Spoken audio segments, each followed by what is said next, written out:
In this quick step-by-step tutorial, I'm going to show you exactly how to create the perfect zoom in or zoom out effect with natural motion blur in Premiere Pro. We are going to keep it clean, simple and most importantly reusable, as I'll also show you how to save this as a custom preset so you can use it in all your future edits with just a single click.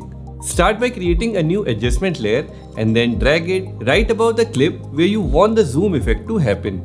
Trim the adjustment layer so it only covers the part where you want the zoom. Next, head over to the effects panel, search for transform and drop it onto the adjustment layer. Now in the effects controls panel, scroll down to the transform effect. Here we are going to animate the scale property. Go to the beginning of the adjustment layer and set a keyframe for scale at 100%. Now move a few frames forward and increase the scale to something like 120% for a zoom in. For zoom out, set the beginning or first keyframe at 120% and end or last keyframe at 100%. Now right click on the first keyframe and set its temporal interpolation to ease out. Similarly, right click on the last keyframe and set it to ease in. This adds a natural acceleration and deceleration to the zoom, so it feels more like an actual camera move rather than a robotic zoom. To add motion blur, you need to disable this checkbox that says use composition shutter angle. Once that's off, increase the shutter angle manually to around 180 or 360. The higher the number, the more motion blur you'll get.